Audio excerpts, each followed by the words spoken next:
Hey, boss witches, just give me just a second. Lisa's going to be tuning in. This will be recorded. And so, as always, I'm going to kind of go over a little bit about the type of magic that I do versus a lot of the forms of magic that we commonly see, especially on Facebook. I'm going to go, because that's where we're all kind of hanging out. And I'm sure a lot of us are in a variety of different groups and circles. And we see a lot of people talk about magic with a C, or magic with a K or however. And you'll see, I have a ritual, and all of a sudden they're like throwing out a bunch of crystals and they're burning sage, and it's all pretty out in some kind of, little forest or something like that.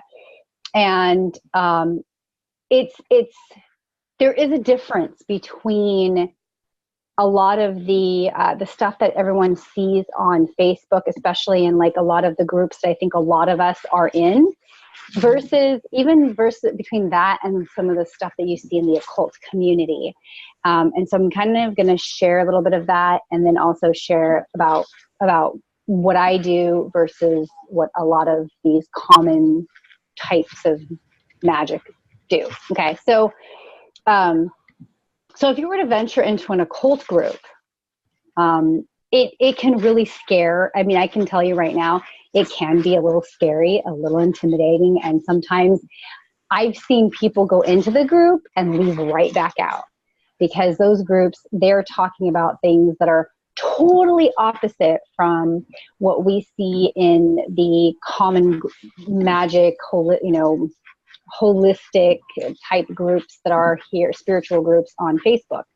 They're talking about, heavier duty, magic rituals. They're talking about, a lot of times, a lot of stuff is very negative. A lot of people are in a bind, in a bad situation, and they want to fix it. And what happens, a lot of the people that are in those groups, they're not properly trained. So you'll find, you go into those groups and you're like, okay, this person just did something to get rid of someone or to fix a situation or whatever. And now they're freaking out because they used heavy duty stuff that they weren't normally used to. And all of a sudden now they have a bigger problem, and now there's more stuff. And it's like, so it can be really scary. But then again, a lot of these tools, when you use them properly, they can really help you, and they can actually help your situations. But it all starts off with being really clear. And that's kind of something that people don't talk about in the occult groups, because everybody just wants instant gratification. We want it all right now. And I do also see the same thing in the regular Facebook, holistic spiritual groups that a lot of us are in. People, they want something and they're going to go get it. And the type of clarity in that group is they're talking about like, they're not really getting clear in the mind. It's not really like working with the monkey mind. It's all about masking it. So a lot of the forms of magic that I see in the groups that a lot of us are in, so I'm going to move my hair because I don't know if you guys can hear me or anything. I'm going to keep this here. A lot of the groups that a lot of us are in, people are practicing a lot of Wicca. So you'll find a lot of like Wiccan or earth-friendly type of magic, where people are using, crystals and sage, and, they're doing little crystal grids, and they're writing affirmations, and they're doing journaling, and it's all light, and they're covering themselves with white light and all kinds of stuff. I could probably cover myself with white light right now. Ooh, look at that. And so and I'll tell you guys, it's great. Okay. Those things are, I'm okay with people. Look, if you want to practice religion, if you want to practice any form of spirituality, if you want to practice, I don't care. Look, if I like you, I like you, and it doesn't bother me of whatever you do, right? It's your thing. But the problem is, if people really want to actually have real results using magic, you want to use a form of magic that gives you free will or free range to go and use whatever you want, to do whatever you want. And in the end, you're just going to take responsibility for whatever the results are, good or bad. Okay.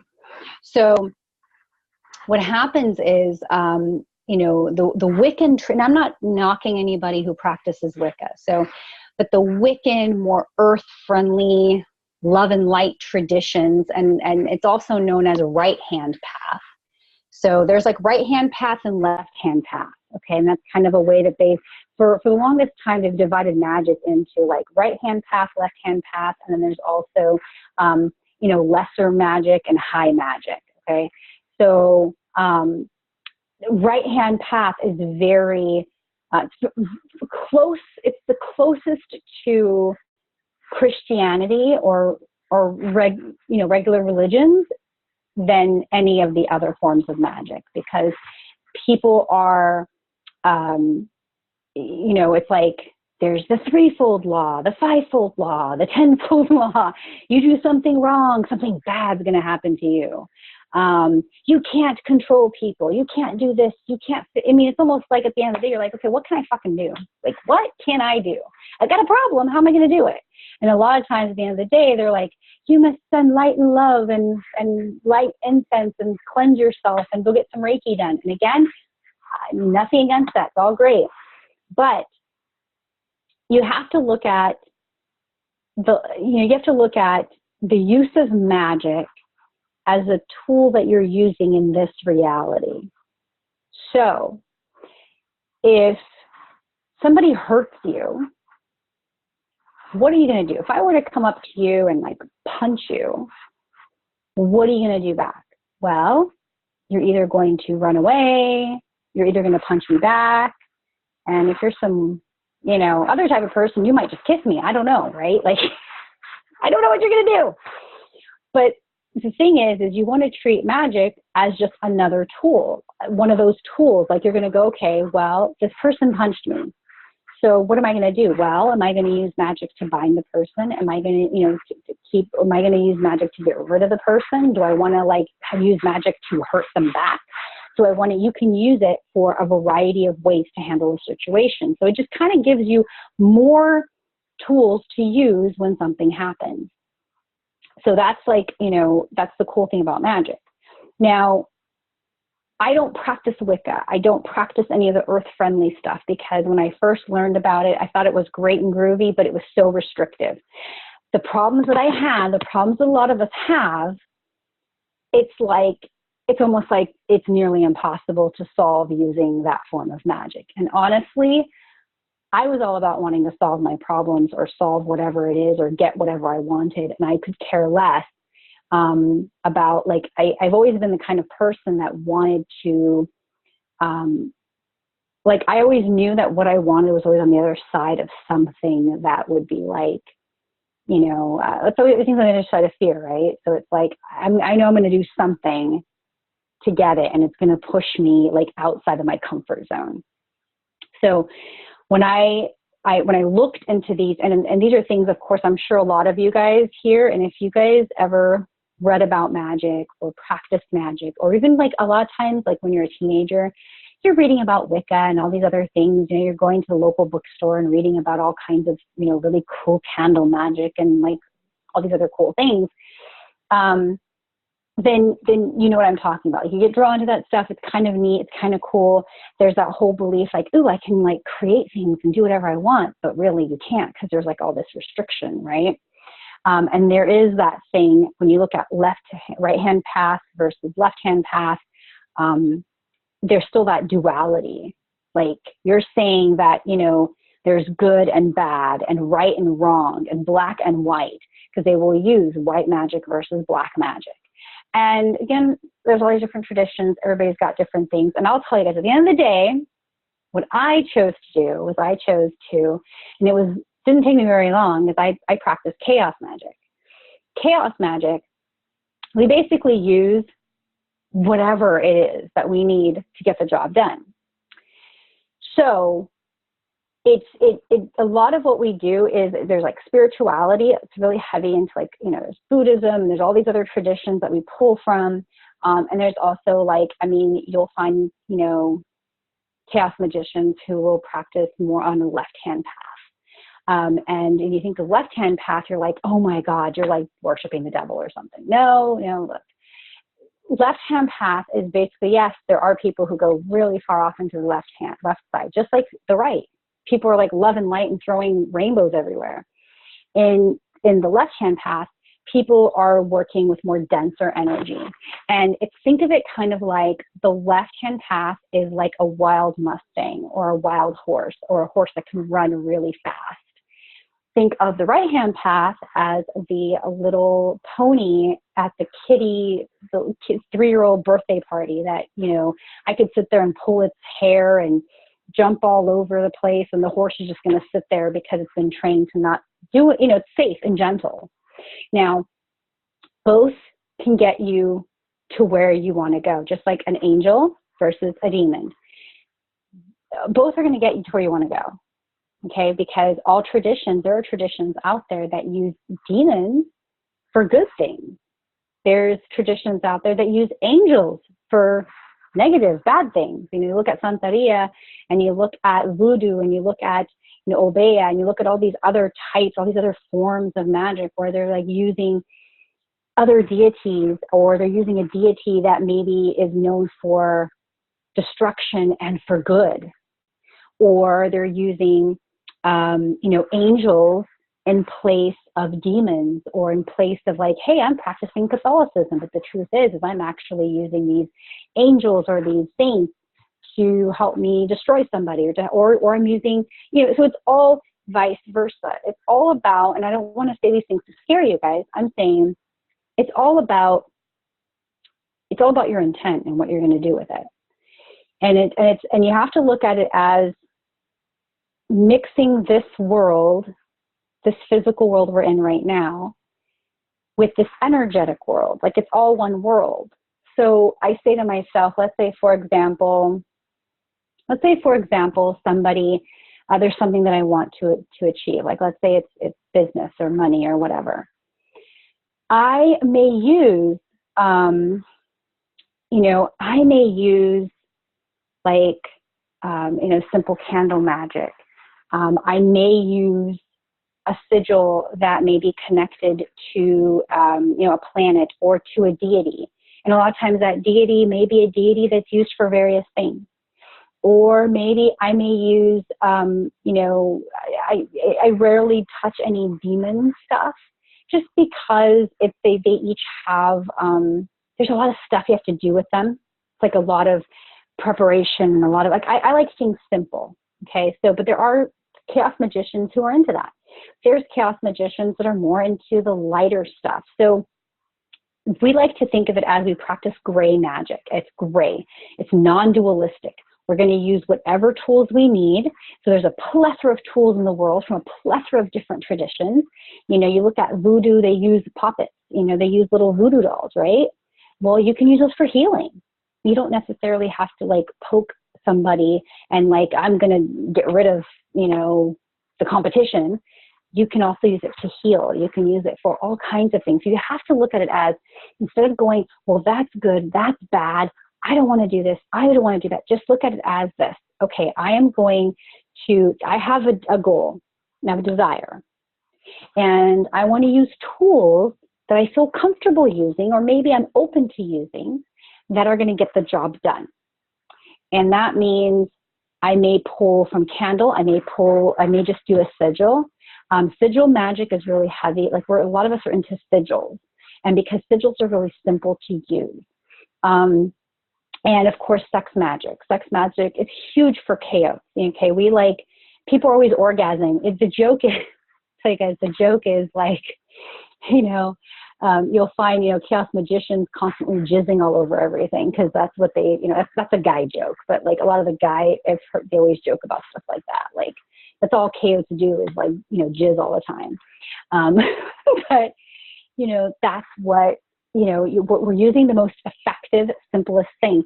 Chaos magic is a more modern term, but really if you look at old school witchcraft, we're talking about beyond Wicca, beyond, Thelema. Thelema was something that Aleister Crowley was known for. Aleister Crowley was also known for being all about sex. This guy was just like having sex with everybody and anything. Any reason to have sex with groups of women or men, whatever floated his fancy, he was always up for it. And so he was really big into these like group gatherings to get a lot of energy to push or project into this whatever said desire.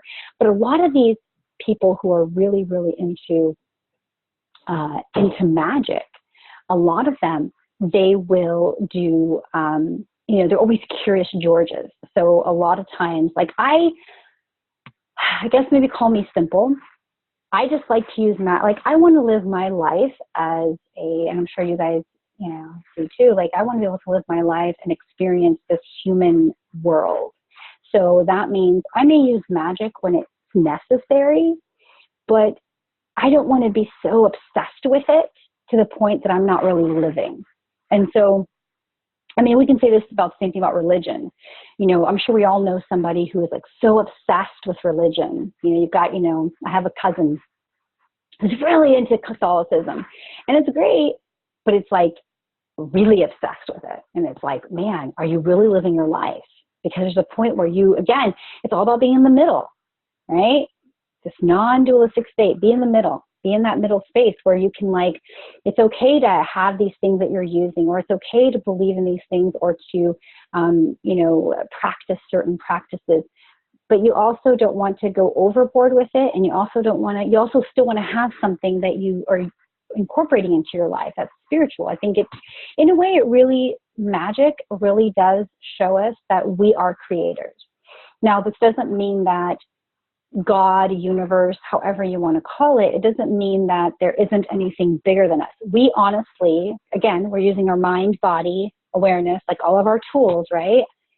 I have no recollection because our mind, like in this case, I have no recollection of what it was like before I came into this body. Do I care to have recollection about it? No, probably not. No. Because what's important is I'm here, right?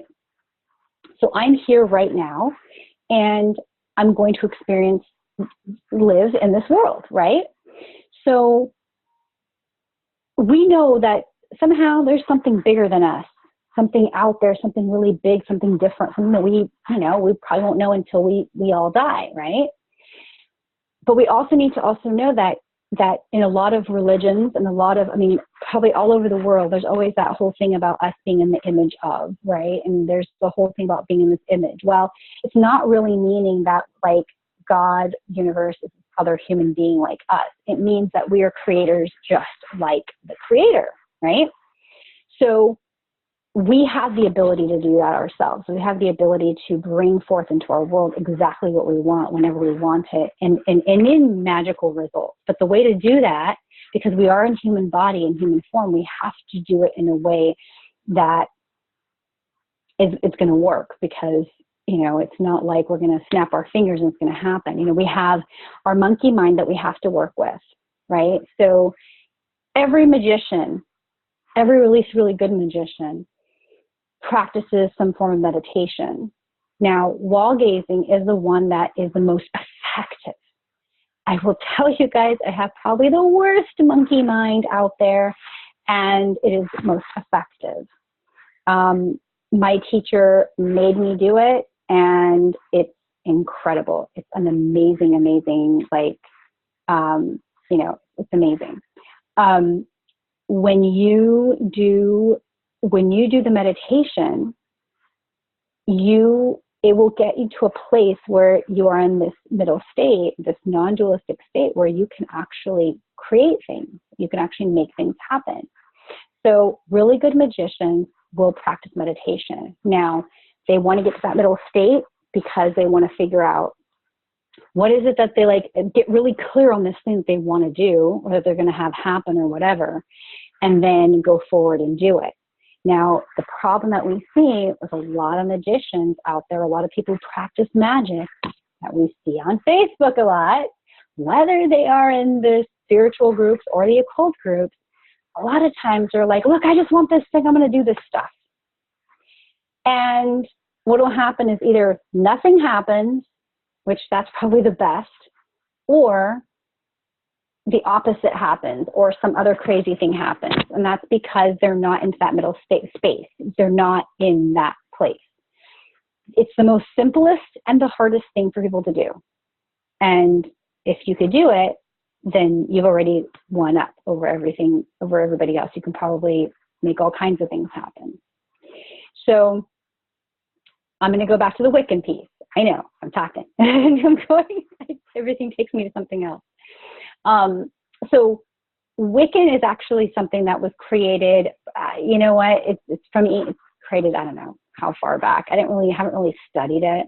But as far as I know about Wiccan, it's very, very much almost Christian in ways. There's good and bad, certain things you can do, certain things you can't do.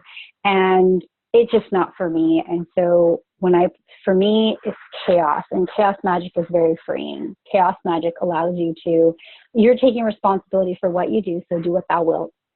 And that means that you're just going to do whatever it is that you're going to do. And you're going to take responsibility for it. So if you're going to do, even if it's something harmful, you're willing to take responsibility for it. But here's the funny thing. Responsibility may not be that, oh, okay, so if I make Sally not pass her test because whatever, right? Let's just pretend she's not going to pass her test. It doesn't mean that something bad's going to happen to me for doing it. It will if my mind, it's all about your subconscious mind. So if your subconscious mind believes that you're going to do something and you're going to get something bad, well, guess what? It will happen. This is the one that's in control. That's why when you do the meditations and you get control over this, it will not be in control of what you're doing. Versus a lot of people, they'll go right now and try to do something really crazy, or you do some really big ritual where they're incorporating demons and all kinds of things and sigils and symbols and strange ingredients. And all of a sudden they've got some bigger issue on their hands because, their mind is like already triggering. It's like, oh my gosh, even if they were to use something that was considered a negative, it just doesn't fit. Like maybe to themselves, they're like, oh my God, if I do this thing, it's going to be bad. I'll tell you guys, it took me being in situations that I felt out of control in and realizing that religion gives comfort. And yes, religion gives comfort, and religion gives like community for people, and religion has its place, right? But it also has its negatives where it does, it's easy to kind of not want to look into these other things because they're considered bad. And the only reason why they're considered bad is because, yes, if a person doesn't do these things right, crazy shit will happen. But also the most important is because you now have control over your life. You're not at the effect of the world. You are creating the world the way that you see fit for yourself. So I think what I'm going to do is I'm like, Autumn, do you think we should just like maybe open it up for people to talk if they have questions? Because like I can't even see. Oh, maybe it does. I think when you say, can you type something, Autumn, so I can see it? Because I think it shows up here on my screen. Yeah. Okay, you said hi. Okay, because I can't see it anywhere. Like there isn't a little box somewhere where I could see everybody's writing. But every time you say something, I'm seeing it here. I'm using a new tablet, guys. So it's, I feel like a little old lady trying to figure out technology. If anybody has any questions, please throw it in the chat box, or let us know if you want to ask Lisa a question. But I felt like this was a really good educational piece. I know as far as on my end, it was really good clarifying for me, what exactly both of them are, because I mean, we do call we have done the rebrand, we do call ourselves Witch Boss, but it's not necessarily because we practice Wiccan, it's because, we practice magic. Right. And you know what, like Wiccan does not mean witch.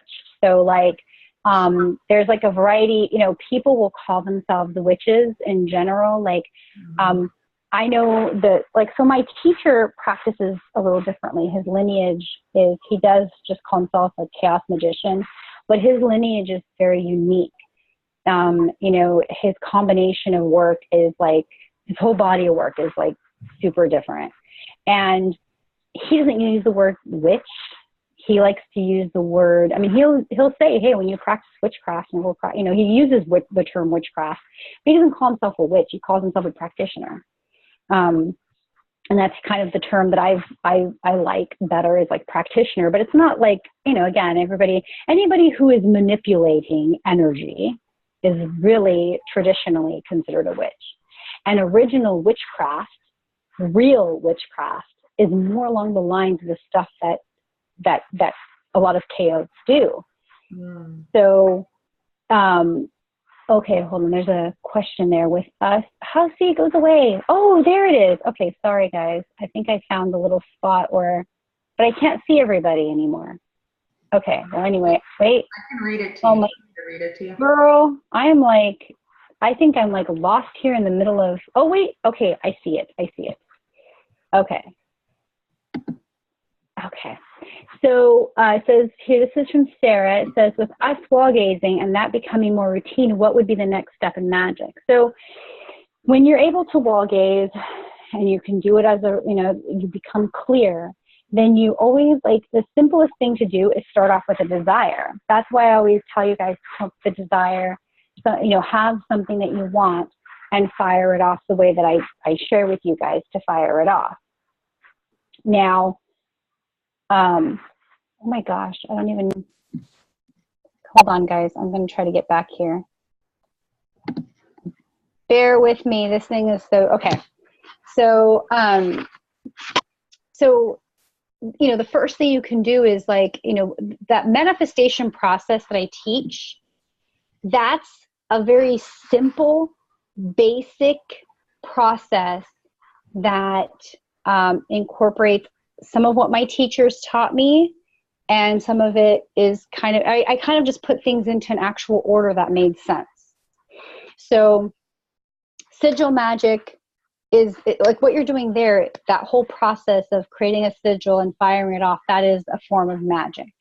Now, the next thing you could do if you wanted to was, you can either you can fire things off on a right, and then you want to know yourself really well. So if it helps you to feel more confident and have more focus and more power and stay on task to getting this desire, you could fire it off more frequently, like, meaning that, okay, you did it today, and maybe once a week at the same day, you're going to do the same routine, that, or maybe you'll keep your sigil and you're just going to bring it out when you go to fire it off and then put it away.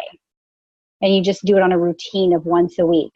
And you just let yourself get into that space of having that thing. Another thing would be to do an actual ritual where you use candles. You could, there's a variety of different ways. I've done candle work where I used a saint, and I used it for something specific.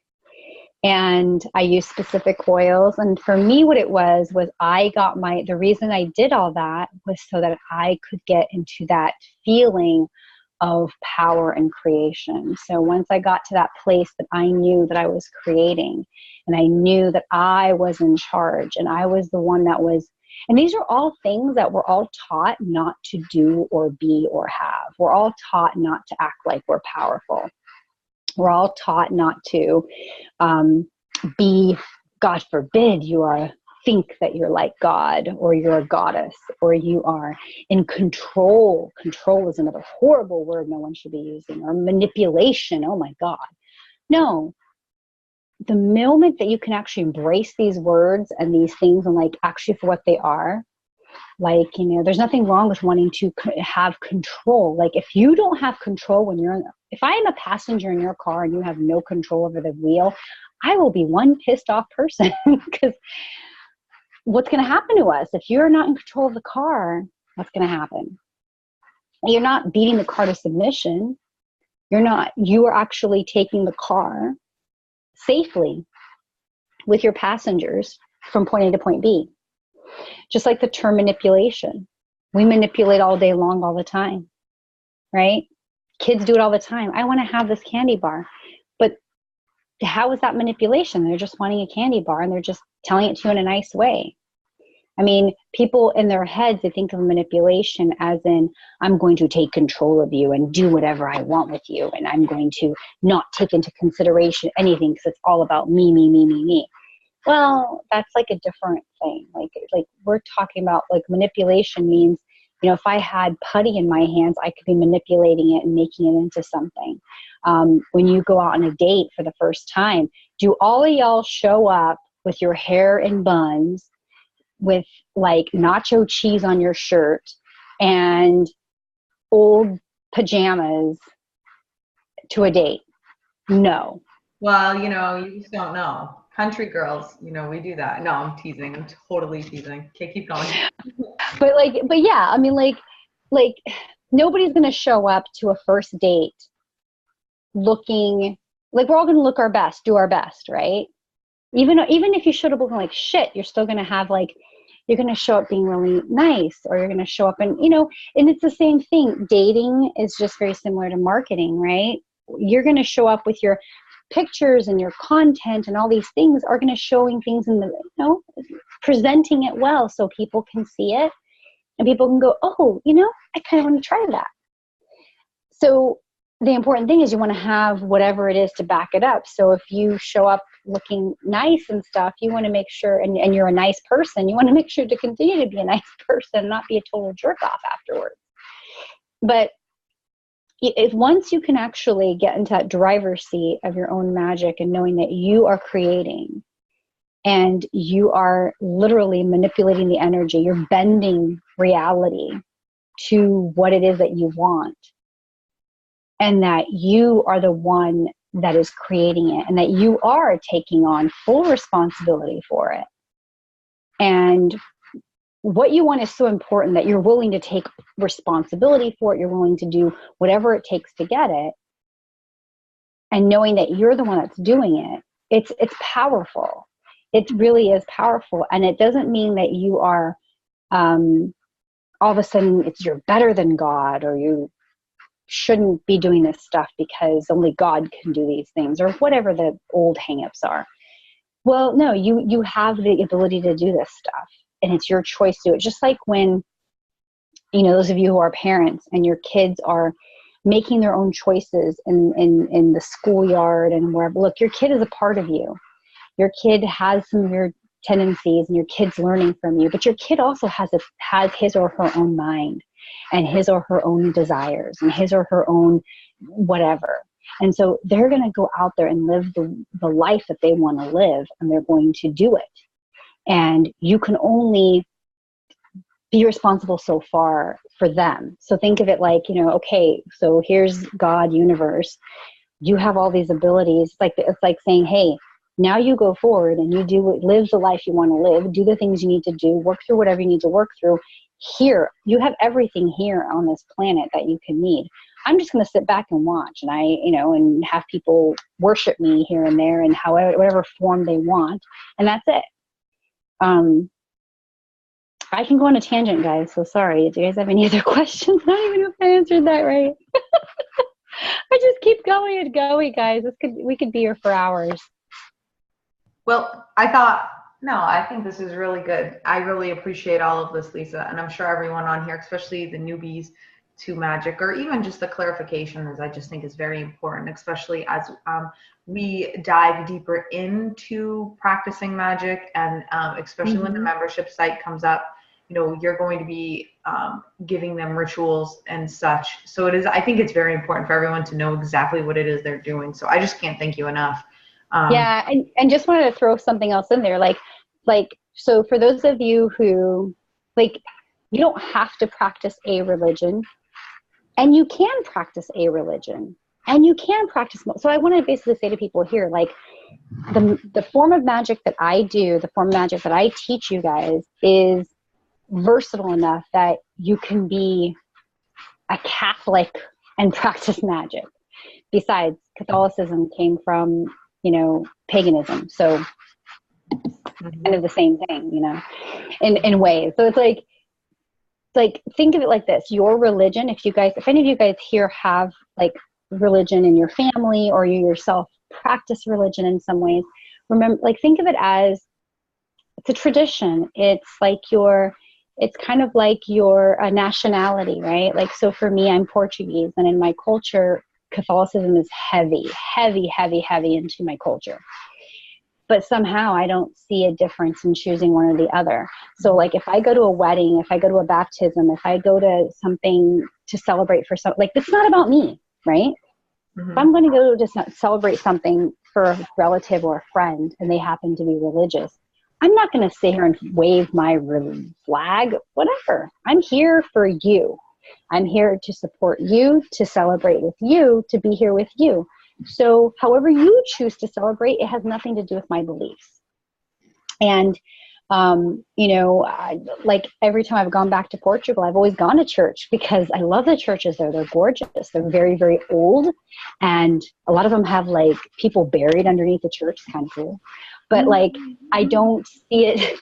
I don't like go, well, it's because I just, to me, it's like, I see it as being Portuguese. Catholic and Portuguese as one thing, and it's just my nationality, my tradition, where I come from. But it doesn't mean that it is who I am right now and what I do. What I do is mine. It's personal. It's private, and I use, it's a tool that I use to achieve the things that I want. And if somebody wants to know about it, wants to learn about it, I'm happy to share. And if somebody doesn't, I don't want to, like, I'm not going to sit here and beat them over the head with it, because it's personal. So you guys can, you know, I've said this to people before. If you have religion, you can incorporate your prayers and your whatever you're doing, you can incorporate those things into, and the magic into that, in ways that can make things much more powerful. Because ultimately, you're working with the mind, body, awareness, and you're using this energy, right? Hey, Amanda, see you later. Now, in chaos magic, the cool thing is that you guys can use pieces from everything. So you'll notice, like, some of the things that I love is I love learning about voodoo, even though it's like an obeah and all these like African based, like, they're so like, now I'm not probably I don't really dabble in that stuff very much. I've probably done a few things, but I like learning about the rich culture and the history. And I have, you know, I've read about a variety of different, you know, types, but I follow mostly is what my teachers taught me. A lot of it is Buddhism, you know, shamanism. There's a lot of, like, you know, we do a lot of work with the underworld, you know, lots of astral work. And, you know, there's also feeding of an egregore, which is called the Watcher. We do a lot of that. That's a whole other process. It's a thing of, like, basically you're feeding something. It's like a bank. You're putting energy into a bank, and that bank is now going to loan you all this, like, you know, it's like they're now going to loan you $100,000, $500,000, you know, and it's kind of like the same thing. So it's like you're feeding it so that one day you can actually pull your energy back, but also it's going to give you a bunch of energy because you've been feeding it energy, and you can use that towards what you want. So there's like different things like that. And of course, using, you know, working on the mind. Excuse me. So I'm going to give you guys things that are going to be a combination of it's all going to be chaos magic. So it'll be a combination of different things, but I'm also going to teach you guys to go in and find things that work for you so that you can incorporate it. It's all about setting the stage for yourself. So right now in the beginning, whatever you need to do to set that stage so that you can perform your magic. So that means setting the stage as in, so your mind can go, oh my God, we're practicing magic right now. That's why another thing, like chaos, we practice magic at night. We don't do it during the day. I mean, I'm sure maybe there are some, but like, especially through my teacher's tradition, he taught me, like, you do magic at night. That's when you're doing rituals at night, because it sets the stage for the mind, like, ooh, it's dark, it's different, and it's a different energy, and you can kind of get yourself in the mood. Now, any other form of magic or any other thing else that you would do, and you could do, I mean, you can do magic anytime, but like even during the day, a lot of stuff that you can do is going to be with your mind. You can get to a point where you've done enough magic and you know how to do it, you know how to work with your own energy, that you can do things at any time and you don't need tools at all. So I think that's probably it, guys. Cause I'm like going into like all these tangents. Like I said, I could talk forever. No, it's good. I appreciate it. Does anybody have any questions? If you guys don't, we're going to wrap this up, and we're going to be doing weekly calls, just kind of on random, random topics. Yes, I know, Sarah, we can't wait to get the whole membership site up. What's going to be coming up, and I'll be making announcements on that, is that you guys are going to have the opportunity to be on all of the recorded calls. You guys are going to be able to be on all of them live, which is going to be really fun. And then they'll go into the membership site forever. So that's going to be a really fun thing. And we've got a ton of courses or classes that we will be scheduling, and then they'll be going into the membership site, and then you're going to have access to all that. So we have, like I said, we've got a lot of things coming up. So keep the notifications on in our group. And if you guys know anybody who would be a good fit, make sure you share this group with them. Okay, so I'll be posting the recording either tonight or tomorrow morning as soon as Alicia gets it done. So the recording will be up. And again, we will see you next week because we'll be doing another magic call. Okay? All right, guys. Thanks. We'll see you guys later. Bye.